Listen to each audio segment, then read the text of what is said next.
मेरे अजीज दोस्तों, मजलिस इत्तेहादुल मुस्लिमीन ने जब यह फैसला लिया कि हम महाराष्ट्र के असेंबली इंतखाबात में हिस्सा लेंगे, तो यह फैसला मजलिस का नया नहीं है। 2009 के असेंबली इंतखाबात में भी मराठवाड़ा के इलाके में मजलिस इत्तेहादुल मुस्लिमीन ने असेंबली के इंतखाबात में हिस्सा लिया, मगर अब जब मजलिस इत्तेहादुल मुस्लिमीन मराठवाड़ा के साथ साथ मुंबई में और गोवंडी में और मुंब्रा में इंतखाबात में हिस्सा ले रही है, तो बहुत से सियासी जमातों को, जिसमें कांग्रेस है, राष्ट्रवादी कांग्रेस है, समाजवादी पार्टी है, बीजेपी है, शिवसेना है, इन तमाम को अचानक पेट में दर्द शुरू हो गया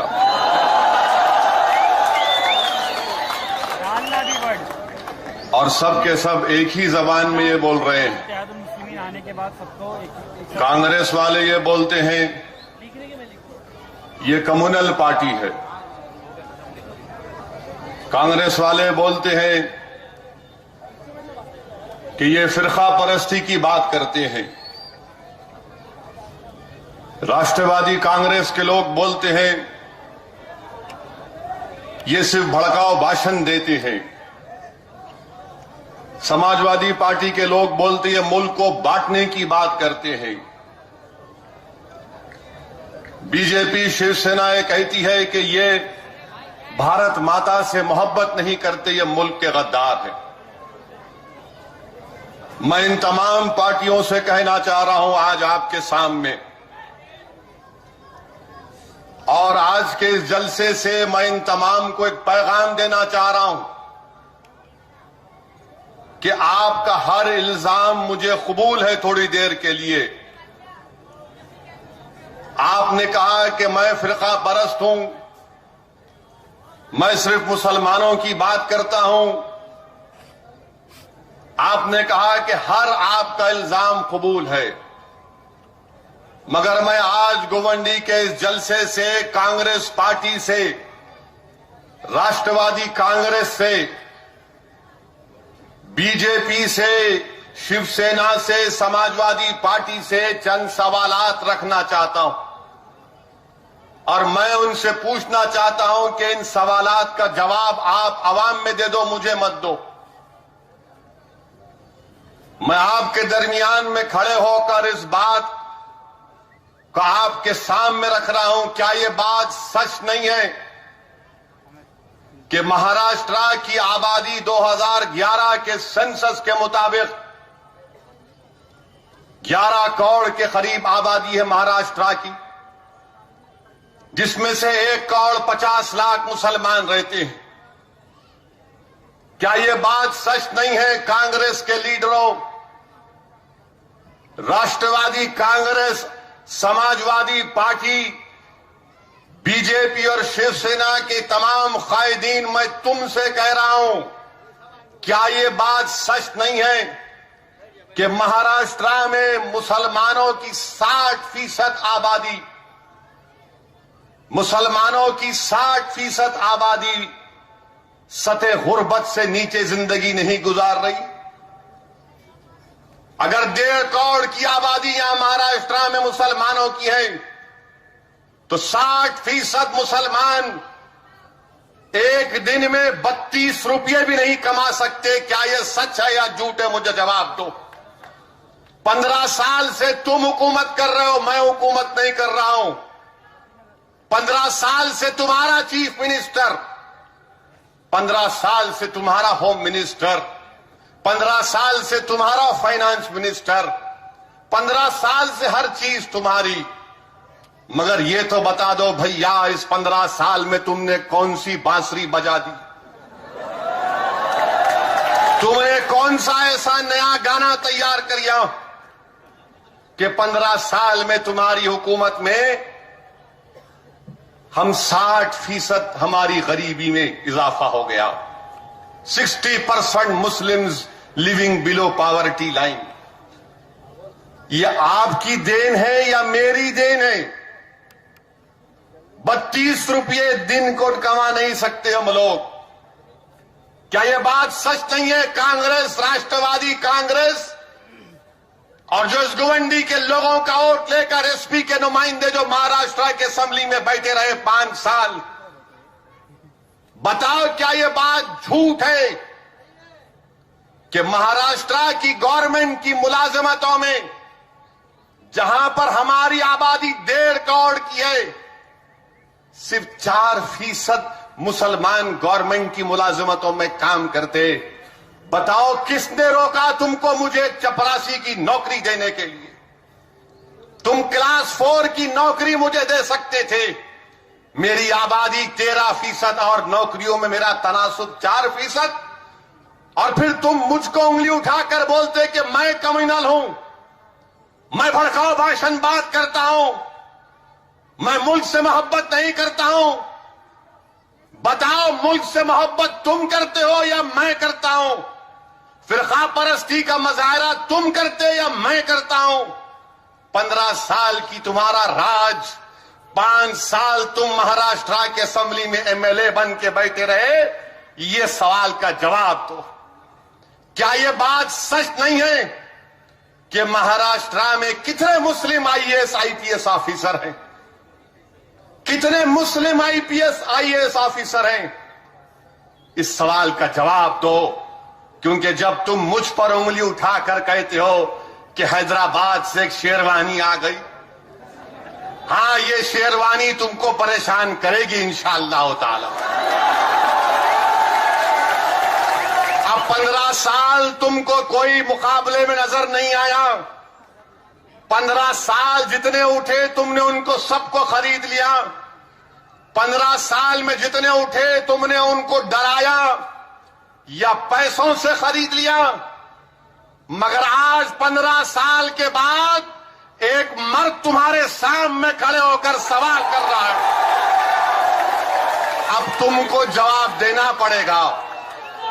कांग्रेस, राष्ट्रवादी कांग्रेस, सपा वाले एयर कंडीशन कमरों में बैठ बैठ कर इनका खून भी ठंडा हो चुका है।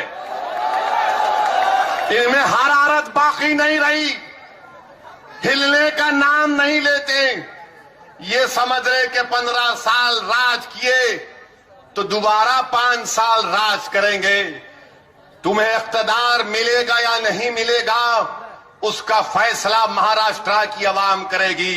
मगर एक बात याद रख लो, अब से तुम रातों में चैन की नींद नहीं सो सकते। तुमको तुम्हारे कानों में हमारी आवाज गूंजेगी, हमारे सवालात गूंजेंगे। ये मेरे सवाल नहीं है, ये महाराष्ट्र के हर गरीब मुसलमान का सवाल है, जिसके मुंह में जबान है मगर वो अपनी जबान को जुब्बिश नहीं दे सकता, जिसकी आंख में बीनाई है मगर इसकी आंखों में आंसू हैं, जिसके जिस्म में दिखने को खून नजर आता मगर एक चलती फिरती लाश तुमने उनको बसा दिया। नौजवान नजर आते हैं मगर जेलों में नजर आते। क्या ये बात झूठ सच है या झूठ है? मुझे बताओ। क्या आज महाराष्ट्र की जेलों में 36% मुसलमान जेलों में, 36% मुसलमान जेलों में। मैं फिरका परस्त हूं या तुम फिरका परस्त हो? तुम भारत माता से तुम मोहब्बत करते या मैं करता हूं?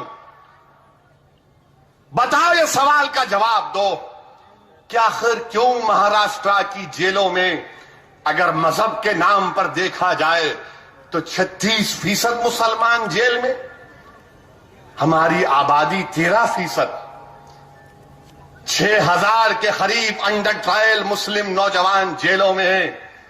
18 और 22 साल की उम्र में सबसे ज्यादा कौन है? मुसलमान। मैं फिरका परस्त, मैं भड़काऊ भाषण देता हूं। अब सुनो ये भाषण तुम मेरा, क्योंकि 15 साल में इनके सामने लोग कव्वाली बजा रहे थे। 15 साल में इनके चमचे इनके सामने ताथैया कर रहे थे। अब हम तुमको नचाएंगे इंशाअल्लाह ताला। तुम नाचोगे हमारे सामने, हम बैठ के नजारा देखेंगे। तुमने हमको जेलों की हवा दिलाई, तुमने हमारे गलों में झूठा इल्जाम डालकर हमको बदनाम किया। आज महाराष्ट्र की गरीब आवाम, चाहे वो मुसलमान हो, दलित हो, कोई भी हो, बीसी हो, आज आपको जवाब देना पड़ेगा इन लोगों के खिलाफ। और ऐसा जवाब देना यहां पर कि जब कोई रास्ते से जाएगा कांग्रेस ऑफिस के तो कहेगा हां ये खंडर बड़ा बुलंद था, इंशाअल्लाह ये तुम्हारी इमारतों में खंडर होने जा रहा है इंशाअल्लाह। जेलों में हमको डालते हैं, 36% मुसलमान जेलों में। बताइए क्या ये सवाल का जवाब कौन देगा? मेरे अजीज दोस्तों, क्या ये बात झूठ है? मैं चीफ मिनिस्टर पृथ्वीराज चौहान से पूछ रहा हूं। अभी हमारे कारपोरेटर साहब ने कहा कि यहां पर डंपिंग यार्ड, कचरा लाके डाला जाता है। चीफ मिनिस्टर साहब, अगर कल से आपके घर के सामने पूरे मुंबई का कचरा लाकर रख देंगे तो आप बीमार पड़ जाएंगे, बेहोश हो जाएंगे। मगर ये हमारा दिल गुर्दा है कि तुम हमको कचरा समझकर हमारे बस्तियों में लाकर कचरा डालते और जलाते हो। उस धुएं से हमको टीबी हो जाता है, उस धुएं से हमको टीबी हो जाता है। कॉन्ट्रैक्ट खत्म हो गया मगर निकालने की बात नहीं। डंपिंग यार्ड है क्योंकि गरीबों की बस्ती है। करोड़पतियों की बस्ती में अगर स्ट्रीट लाइट बंद रहे तो परेशान हो जाते। करोड़पतियों की बस्ती में अगर लाइट चले गई 10 मिनट के लिए तो ब्लड प्रेशर बढ़ जाता। करोड़पतियों की बस्ती में पानी नहीं आया तो जाकर 20-20, 30-30 रुपए के बिस्लरी के कार्टन खरीद लेते। मगर जो महाराष्ट्र की गरीब बस्तियों में रहता है, जिसको दिन में नहीं दिनों में पानी मिलता है, बताओ ये सवाल का जवाब कौन देगा? ये सवाल का जवाब कौन देगा? मेरे अजीज दोस्तों, मैं तुमको यहां पर जगाने के लिए आया हूं। मैं तुमको आज ये कहने आया हूं कि अब उठो, अब तुमको करवट लेना पड़ेगा, तुमको उठकर अपने हक को मनवाना पड़ेगा। ये जमहूरियत है, डेमोक्रेसी है, और डेमोक्रेसी में जब तक आप उठकर अपने हक का मुतालबा नहीं करेंगे, कोई लाकर आपको देने वाला नहीं, कोई लाकर आपको देने वाला नहीं। क्या ये बात सच नहीं है? महाराष्ट्र के home minister R R Patil साहब को हमसे बड़ी मोहब्बत है। अब पुलिस वाले भी हंस रहे उनका नाम लिए तो, क्योंकि उनको मालूम उनका पावर चला गया, अब उनके पास पावर नहीं है।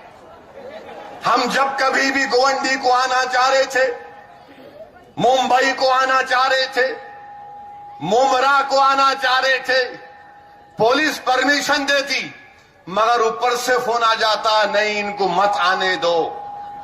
तो हमारे घर को बेचारे पुलिस वालों को भी जाते हैदराबाद, लव लेटर लेके आते थे कि अब नको आओ साहब, अभी मत आओ, अभी मत आओ। अरे हम बोलते क्यों नहीं आना, हमको नौकरी करना है, सही है, हमको उनसे कोई इख्तलाफ नहीं है। हमको इख्तलाफ है तो उन जालिमों से है जो इख्तिदार के नशे में गुरूर और तकब्बुर का एक मीनार बन चुके। आज इनके तकब्बुर, इनके गुरूर को जमीन पर लाकर खत्म करना है इंशाअल्लाह ताला। कभी आने नहीं दिए, इतना रोके, इतना रोके, इतना रोके कि अब मुंबई के लोगों ने सोचा आखिर है कौन ये, इतना क्यों रोक रहे हैं उनको। तो लोगों ने देखा कि जो हक बयान करते हैं, जो सच्चाई को अवाम के सामने रखते हैं, हुकूमत घबराती है उनसे, हुकूमत डरती है उनसे। आज आप देखिए कि गरीबी की बात जब होती है, पूरे महाराष्ट्र में 33 लाख मुसलमानों के घर हैं, अनीस और उस 33 लाख घरों में से कंटिन्यू रह तू 6.5 लाख घरों में राशन कार्ड नहीं है। कहां गया राशन कार्ड? फिर कौन राशन खा रहा है? ये किसके घर में चावल की बोरी जा रही? किसके घर में केरोसिन जाना? फोटो भेजू। कहां जा रहा ये? हाँ ठीक है भेजू। हमारी गरीबी का सबसे बड़ा सबब यह है कि हमारे पास राशन कार्ड नहीं है। मेरे अजीज दोस्तों, इन सवाल का जवाब कौन देगा? आज इलेक्शन आ रहा है, आपको जवाब देना है मेरे भाई, आपको जवाब देना है। गरीब गरीब होता है तो ताकतवर यह समझता है कि उसका मैं इस्तेसाल करूंगा, एक्सप्लॉइट कर दूंगा, मगर गरीब की खामोशी में एक धमाका होता है। गरीब की खामोशी में, उसकी कमजोरी में एक पैगाम होता है। आज आपको जब इलेक्शन की वोटिंग का दिन आएगा, आपको इन सवालात को सामने रखकर जवाब देना पड़ेगा कि बताओ इसका जिम्मेदार कौन है? इसका जिम्मेदार कौन है? क्या आज मैं तुम नौजवानों से पूछना चाहता हूं, क्या यह बात सच नहीं है कि मुस्लिम नौजवानों में अनएम्प्लॉयमेंट इतना ज्यादा है कि दूसरे मजहबी तबकों से डबल हमारे पास अनएम्प्लॉयमेंट है, बेरोजगारी है? इसका जवाब कौन देगा? इसका जवाब कौन देगा कांग्रेस वालों? इसका जवाब कौन देगा कि क्यों मेरे नौजवान के पास नौकरियां नहीं है?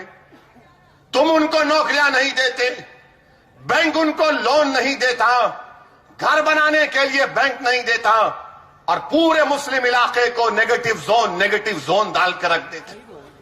कितने मुसलमानों को लोन मिला तुम्हारे 15 साल में? रखो आवाम के सामने, बताओ ये इन लोगों को लोन मिला? लोन भी नहीं मिलता हमको।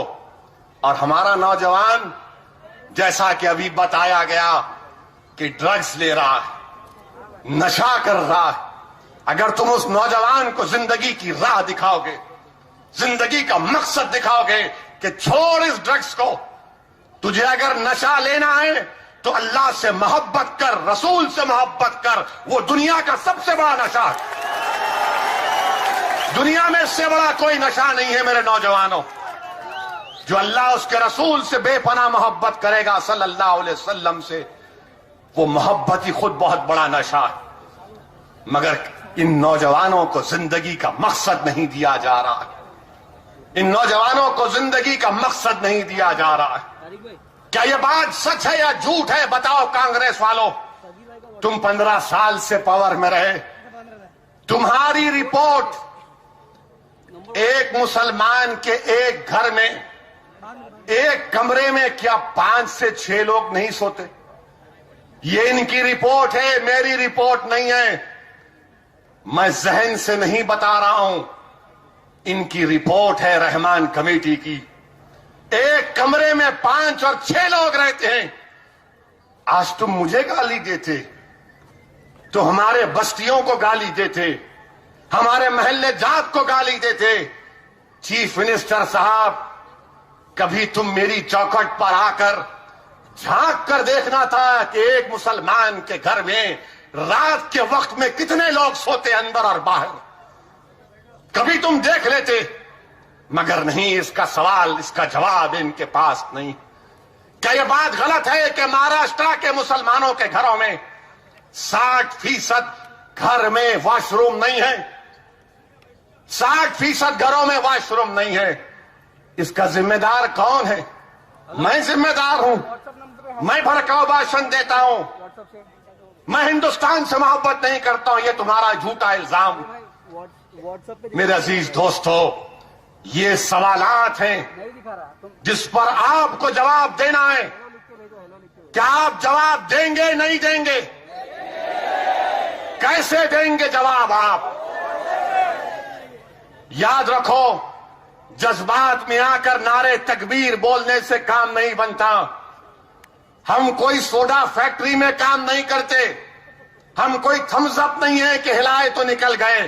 अपने जज्बात को रोक के रखो, और जब पोलिंग करने जाओगे तो अपना एक एक वोट का इस्तेमाल करो, लाखों की तादाद में अपने घरों से निकलो और जमहूरी अंदाज में अपने वोट का इस्तेमाल करके बताओ इन लोगों को जिन्होंने हमको हमारा हक नहीं दिया, जिन्होंने हमको हमारा हक नहीं दिया।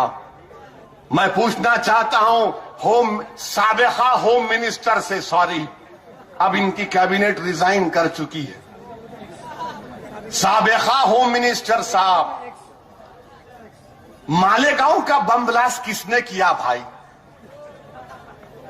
क्या मुसलमानों ने किया जो एटीएस बोलती, या कर्नल पुरोहित और प्रज्ञा ठाकुर ने किया? ये कौन सा मानवाली कर लिया आप? कौन जिम्मेदार है? हम करे या वो करे? किसने किया? 10 साल दिल्ली में आपकी हुकूमत, 15 साल से आपकी एटीएस। कौन बताएगा कि वो बच्चे किए नहीं किए? बरसों जेल में रहे, बरसों जेल में रहे, उनकी जिंदगियां तबाह हो गई। मोहल्ले में लोग उनसे हाथ मिलाना तो दूर की बात, नजर मिलाने कतराते। तुमने जिंदगी भर उनके पेशानियों पर लिख दिया कि ये टेररिस्ट है, जबकि सारी दुनिया जानती कि हमने नहीं किया, मगर आपकी हुकूमत है। हम ये पूछना चाहते हैं, बताओ इस सवाल का जवाब दो कि पूना की जो बेकरी में ब्लास्ट हुआ, हिमायत बेग को सजा दी गई, आज नया एविडेंस सामने आया और एविडेंस क्या कहता है? आप थोड़ी देर के लिए सोचिए कि एक नौजवान पूना से मोटरसाइकिल पर बैठता है और बैठकर औरंगाबाद 3 घंटे में आ जाता। कौन सी मोटरसाइकिल है भाई ये? वो मोटरसाइकिल का नाम क्या मोडी बाइक है क्या? बैठे कि 3 घंटे में वैसा बैठा, उन्हें पूना में औरंगाबाद में निकल गया 3 घंटे में। मैं पुलिस वालों से जो वो इन्वेस्टिगेशन कर रहे, मेरे को भी एक मोटरसाइकिल दिला दो वैसे, मैं भी खरीदना चाहता हूं वो मोटरसाइकिल को। 3 घंटे में पूना से औरंगाबाद हिमायत बेग पहुंच गया। रास्ते में जितने टोल है सबके ऊपर वीडियो कैमरा, एक भी वीडियो कैमरे में उसकी फोटो नहीं है। क्या हिमायत बेग जिन है? बोल के निकल गया ऐसा उन्हें। आपका कैमरा भी कैच नहीं करा। कौन जिम्मेदार है इसका? चीफ मिनिस्टर साहब, क्या महाराष्ट्र की असेंबली में किसने पूछा इस बच्चे के बारे में? क्या महाराष्ट्र की असेंबली में और महाराष्ट्र की ऐवान में यह सवालात की गूंज उठी? नहीं उठी, अब उठेगी इंशाअल्लाह ताला। अब उठेगी, आवाज गूंजेगी, मजलूमों के हक का मुतालबा करेगी मजलिस महाराष्ट्र के असेंबली के ऐवानों में इंशाअल्लाह ताला। इसका जवाब इनके पास नहीं है। मेरे अजीज दोस्तों, ये बातें आपके सामने रख रहा हूं। क्या महाराष्ट्र में सिर्फ 2% मुस्लिम बच्चे ग्रेजुएशन करते हैं? नहीं करते, बताओ कौन जिम्मेदार है इसका? अगर यहां पर मैं नौजवानों से पूछूंगा, तुम हाथ उठाकर मेरे सवाल का जवाब देना, क्या तुम पढ़ना चाहते? नहीं पढ़ना चाहते? कितने लोग पढ़ना चाहते? हाथ उठाओ। चीफ मिनिस्टर साहब, हम पढ़ना चाह रहे, तुम कॉलेज नहीं देते हमको। यहां पर जितने मां बाप बैठे हुए हैं, क्या वो अपने बच्चे को हायर सेकेंडरी स्कूल में या अपनी बेटी को पढ़ाना नहीं चाहते? बताइए, क्या आप चाहते या नहीं चाहते? तो फिर क्यों महाराष्ट्र में 1.5 किलोमीटर दूर एक हायर सेकेंडरी स्कूल दूर क्यों है मुस्लिम बस्तियों से? क्या ये फिरका परस्ती नहीं है? क्या ये कम्युनलिज्म नहीं है? क्या ये मेरा भड़काऊ भाषण है? मेरे अजीज दोस्तों, यही बातें थी कि ये आपको नहीं पहुंचाना चाहते थे। ये नहीं चाहते थे कि तमाम बातें अवाम में आए। और अजीब व गरीब 15 साल की हुकूमत, समझ में नहीं आता। 3 लाख करोड़ का खर्चा कर दिया, 3 लाख करोड़ का खर्चा। अरे बाबा, ये खर्चा गया कहां फिर? मेरे घर में तो चिराग नहीं हुआ, मेरे गली में तो पानी नहीं आया, मेरी बस्ती में कचरे की धुआं से मैं बीमार पड़ रहा हूं, मेरे गुवंडी में दवाखाना नहीं है, फिर ये 3 लाख करोड़ का खर्चा कहां गया? तो मालूम हुआ 75,000 करोड़ का इरिगेशन का स्कैंडल हुआ। वाह, मुबारक हो आपको। कुछ तो फायदा नहीं हुआ, अपना तो फायदा कर लिए। 75,000 करोड़ का स्कैंडल। लोगों ने जाकर अजीत दादा पवार से पूछा, इज्जत से बोल रहा हूं, देखो ये क्या किया? इतना पैसा खर्चा किए, कनाल में पानी नहीं आया, तो उन्होंने बोले क्या मैं मूतूं उस कनाल में? बताइए, क्या ये भड़काऊ भाषण नहीं है? मगर इसके ऊपर कोई जवाब नहीं देते। 75,000 करोड़ का स्कैंडल, और इसके बावजूद भी महाराष्ट्र की आवाम पर 3 लाख करोड़ का खर्चे का बोझ डाल के चले गए। अब आने वाली 4 नस्ल ये कर्जा अदा करेगी। आप आराम से अपने बंगले में बैठेंगे जाके, सिक्योरिटी आपके अतराफ में होंगी, मगर गरीब पिसेगा, गरीब मेहनत करेगा, मरेगा जिंदा होगा, मरेगा जिंदा होगा, आपके ये गलत पॉलिसियों की वजह से। मेरे अजीज दोस्तों, महाराष्ट्र में आज आपको एक इनकलाब बर्पा करना है, एक इनकलाब बर्पा करना है। आपको अपनी जमात को मजबूत करना है। लोग बोलते कि नहीं, मजलिस आएगी तो फिरका परस्ती में इजाफा होगा। मैं आपसे पूछना चाह रहा हूं, 1909 से 2009 तक क्या मुंबई में 1900 लोगों की मौत हुई नहीं हुई कम्युनल राइट्स की वजह से? क्या मजलिस की वजह से हुई? क्या मजलिस की वजह से हुई? किसने किया फिर ये?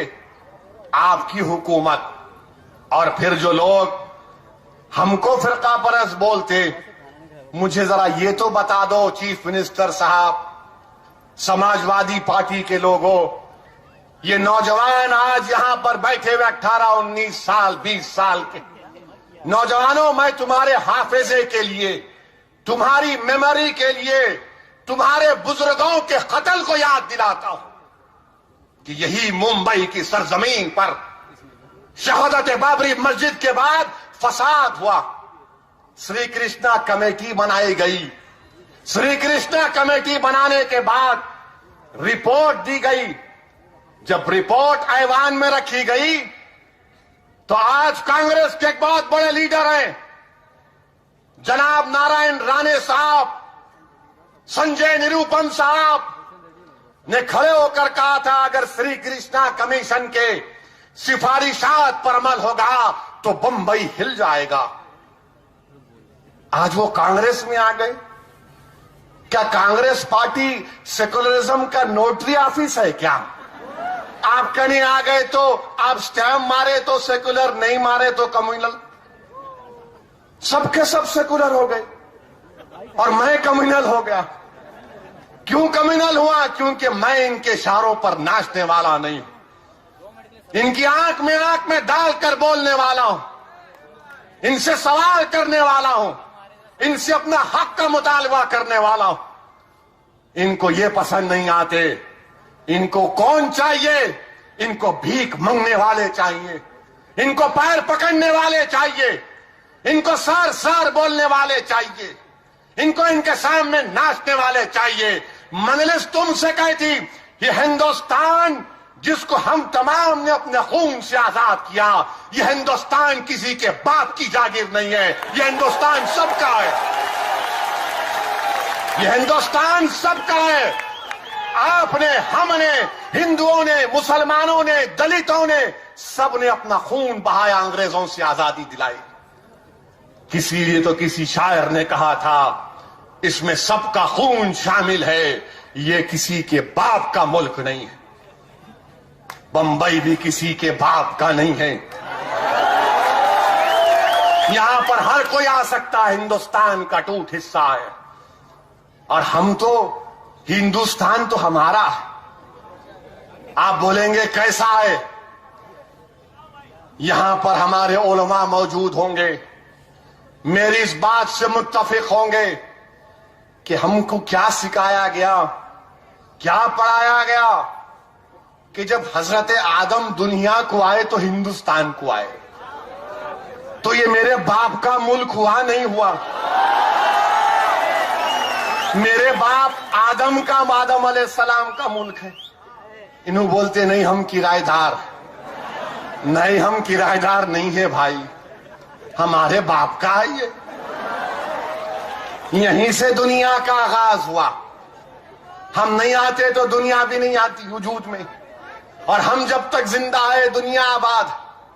हम नहीं तो दुनिया नहीं, याद रखो मेरे अजीज दोस्तों। ये बातें हैं जिनको सुनने से इनके कानों में बिजली गिर जाती, इनको रातों में नींद नहीं आती, इनको परेशानी हो जाती है, इनका पेट खराब हो जाता है।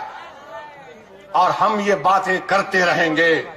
हमको इख्तिदार की चौखटों पर बैठने से मतलब नहीं है। मुझे कोई मिनिस्ट्री का इंशाअल्लाह शौक था न रहेगा।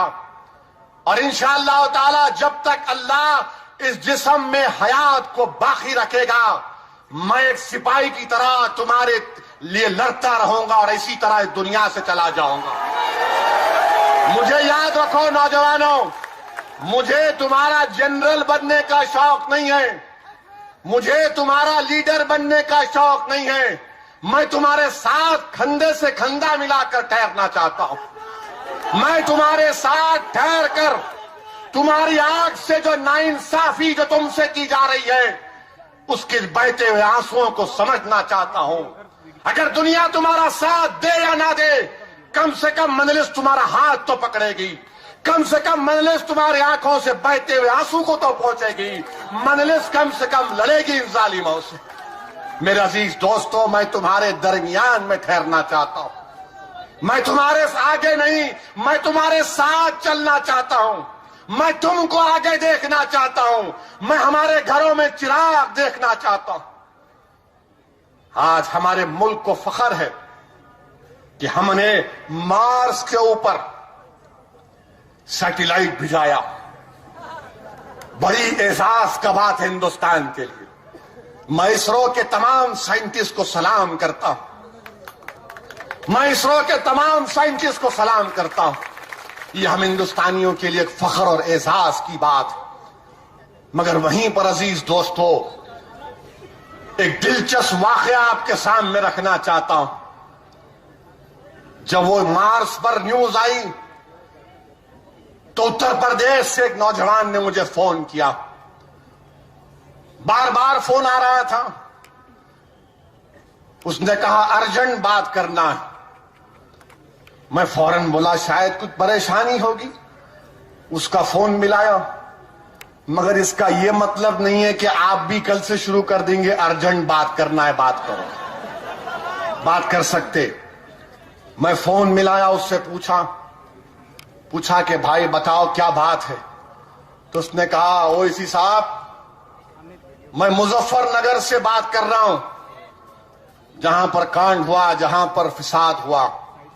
आज हमारे मुल्क में बहुत बड़ा काम किया। आज मुल्क में मार्स की तस्वीर आ रही।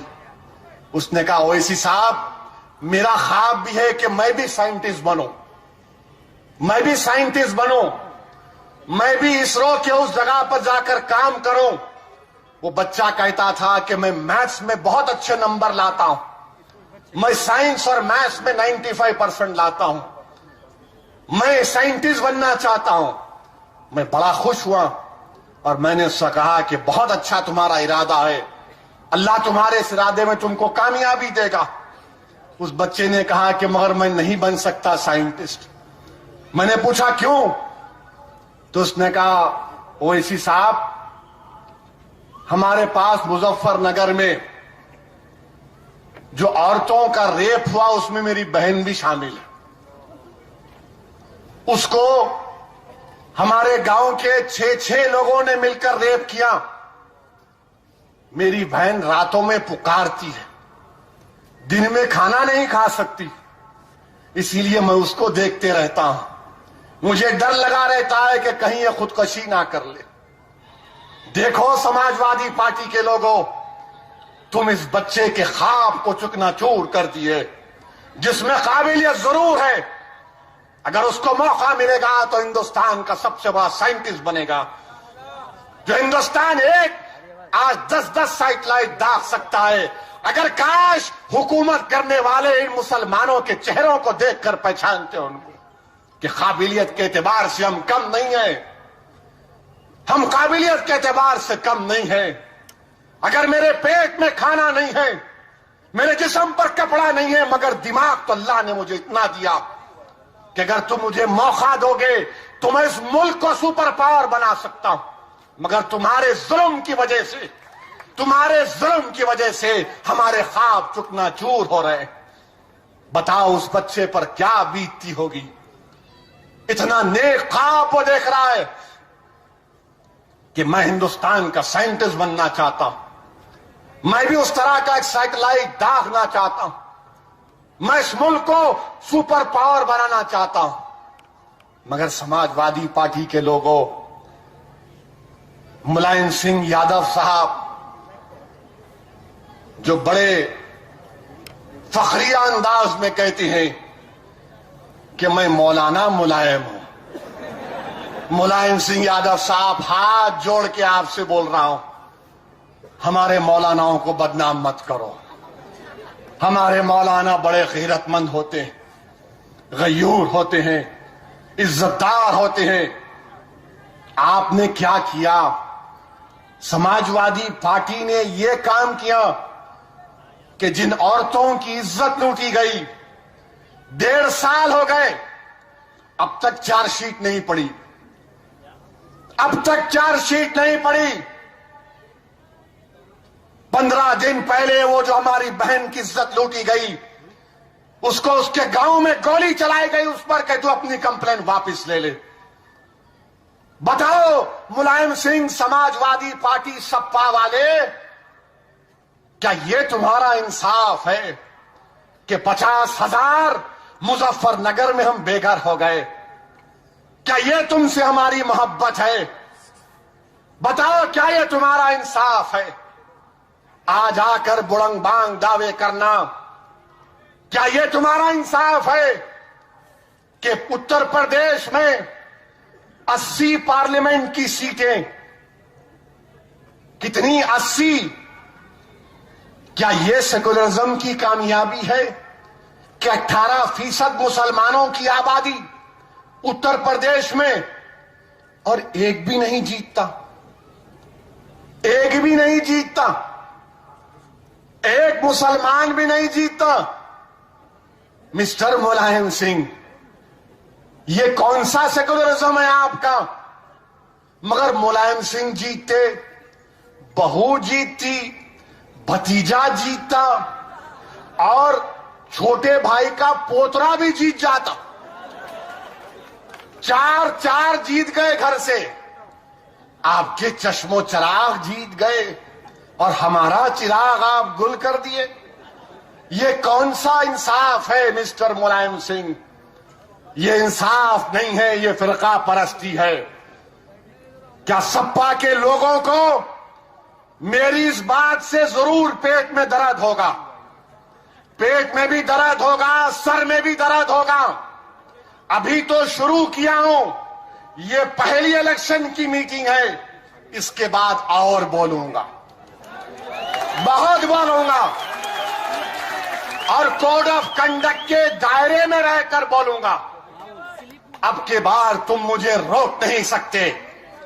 अब के बार इलेक्शन कमीशन का कानून है, कांग्रेस का, राष्ट्रवादी का जालिम कानून नहीं है। आज ये कानून के दरमियान में रहकर हम पूछना चाहते हैं, बताओ हमारे बच्चियों की अस्मत रेजी की गई, कितनों पर चार्जशीट दायर किया गया। चार्जशीट तो दूर की बात, गिरफ्तारी नहीं होती। और मुझे अफसोस होता है कि कहने वाले ने कह दिया कि अगर एसपी को वोट नहीं दिए तो डीएनए चेक कराना। डीएनए चेक कराना। जाकर उस बच्ची से पूछो जिसको मुलायम सिंह की हुकूमत में 6 लोगों ने, 5 लोगों ने, 4 लोगों ने बढ़ाना करके गांव से भगाया। पूछो उनसे कि तुम्हारा डीएनए क्या था। क्या तुम उनसे पूछोगे? हम यही बोलते कि मुलायम सिंह हमको अजीज नहीं है, वो हमारी बहन हमको अजीज है। ये मेरा डीएनए है, ये मेरा डीएनए है, ये मेरा डीएनए है। जो लोग अपने आकाओं की ताईद में बड़ी बड़ी बातें कर जाते, होश में आओ, होश में आओ। अगर इंसाफ की आप बात नहीं कर सकते तो गुलामी की बात मत करो, रुसवा मत करो हमको अगयारों के सामने। हम किसकी उम्मत हैं? जिन्होंने कहा था, क्या कहा था इसी महीने में? कहा था कि काले को गोरे पर फौकियत नहीं है। जिन्होंने हमको पैगाम दिया कि पहुंचा दो सारी इंसानियत को कि तुमको मरकर अल्लाह के पास जवाब देना है। क्या जवाब दोगे? क्या उस वक्त नेताजी आएंगे?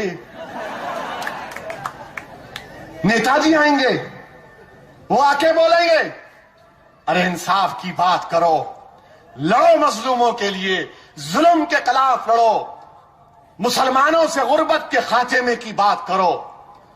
दवाखाने की जरूरत है, स्कूल की जरूरत है, कॉलेजेस की जरूरत है, इज्जत की जरूरत है। ये हमको काम करने की जरूरत है। इन पर कोई तवज्जो नहीं दी जाती। और फिर अजीजान मिल्लत, हमारे प्राइम मिनिस्टर और उनकी पार्टी और फिर आरएसएस। प्राइम मिनिस्टर लाल किले से अच्छा बोले 10 साल तक कोई कम्युनल राइट नहीं होना। हम बोलते 10 साल क्यों, 100 साल ले लो आप। 10 साल क्यों भाई, 100 साल ले लो।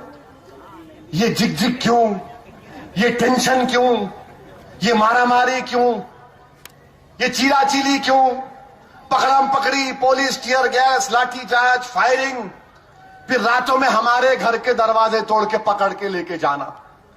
ठीक है 10 साल नहीं 100 साल ले लो, हम तैयार हैं। मगर हमारा सवाल यह है, क्या ये मुल्क हिंदू राष्ट्र है या सेकुलर मुल्क है? क्या है मुल्क? ये हिंदू राष्ट्र है क्या? क्या ये भड़काऊ भाषण की बात है क्या? नहीं है। ये मैं नहीं, आरएसएस के सर संचालक मोहन भगवत ने कहा ये हिंदू राष्ट्र है। मनमोहन सिंह ने, हमारे मोदी ने वहां से कह दिया 10 साल तक। फिर आप ये बताइए, गोवा के डिप्टी चीफ मिनिस्टर बोल दिए हो गया हिंदू राष्ट्र। फिर उत्तर प्रदेश से यहां पर बड़ी तादाद में लोग रहते हैं। एक बड़ी मोहतरम शख्सियत योगी साहब ने कहा लव जिहाद। ये कौन सा लव जिहाद है भाई? हमको जरा एक स्टैटिस्टिक्स बता दो आप कि क्या मुस्लिम औरतों की आबादी में इजाफा हुआ या उतना ही है? लव जिहाद कहां है? लव जिहाद ये मगर नफरत पैदा करना।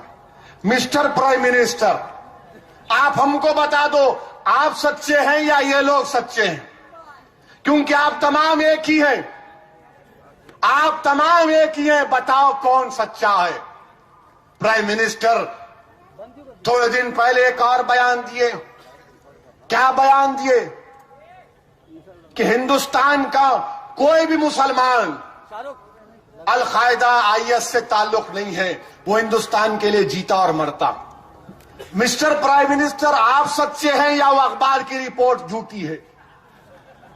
जो हमारे बच्चों को बदनाम कर रहे हैं।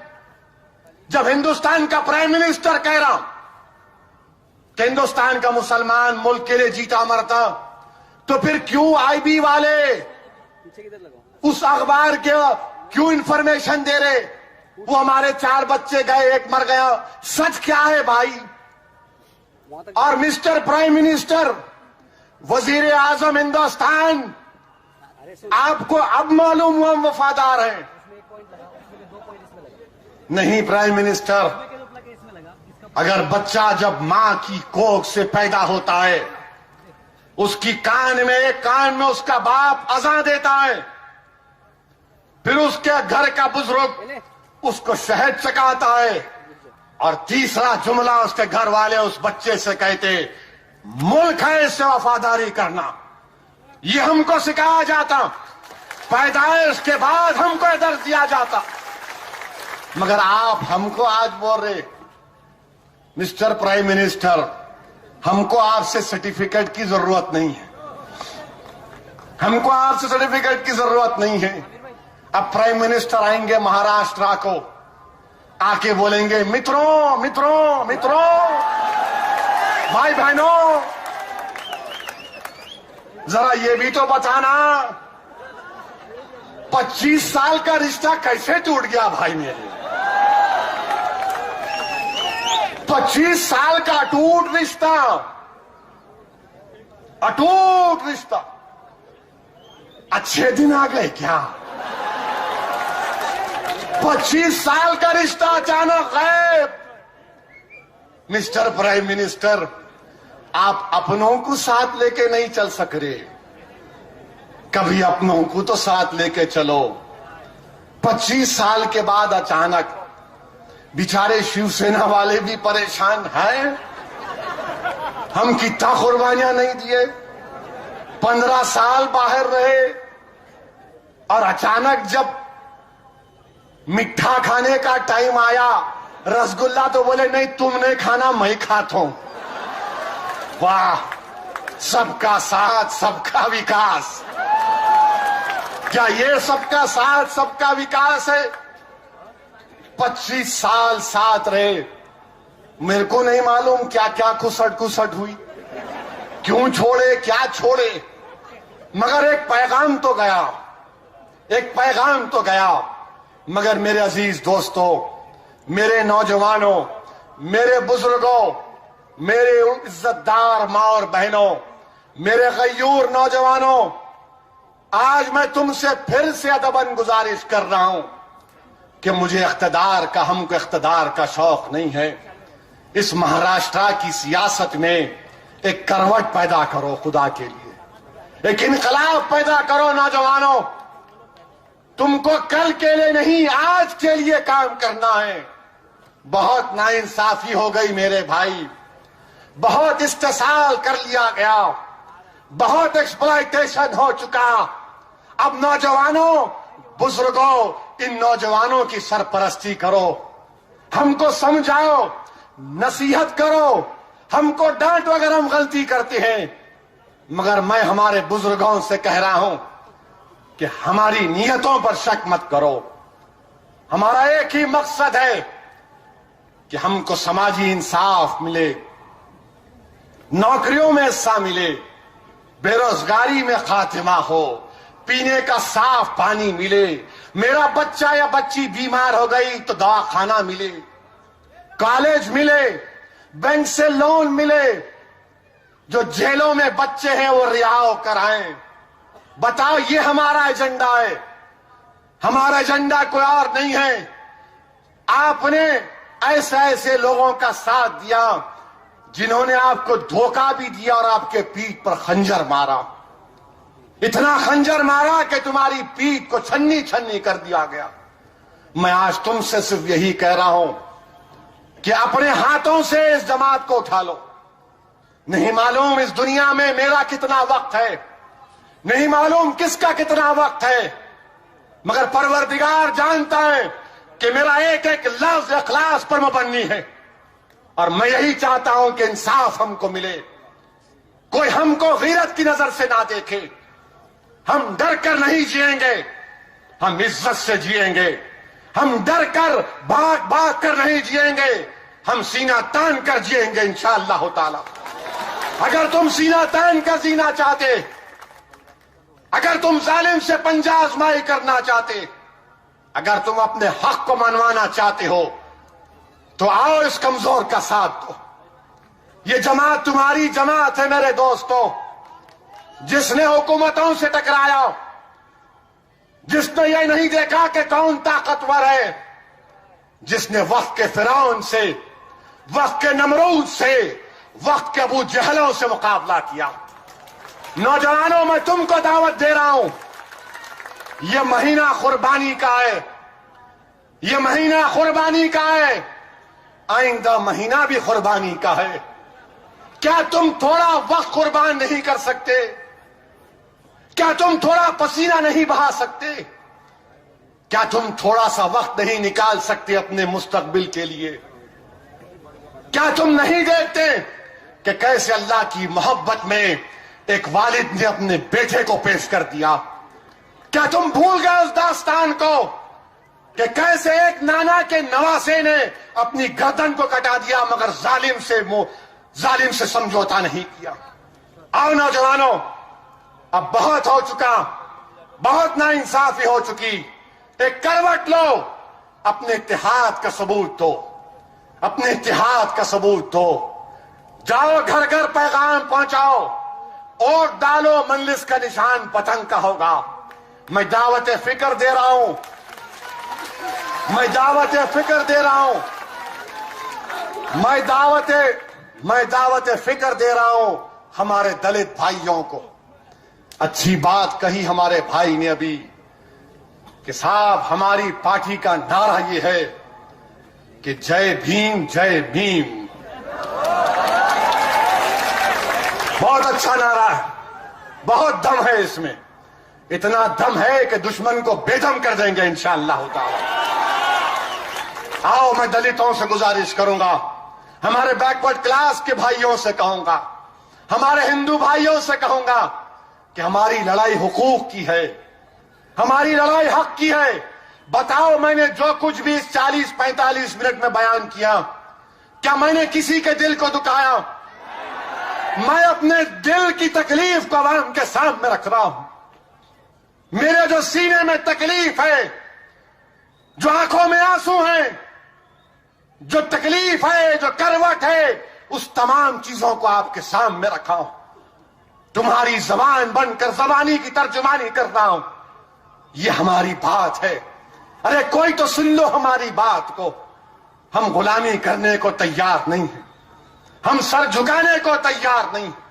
हम अल्लाह के आगे सर झुकाने वाले, हम हुकूमतों के आगे सर नहीं झुकाएंगे।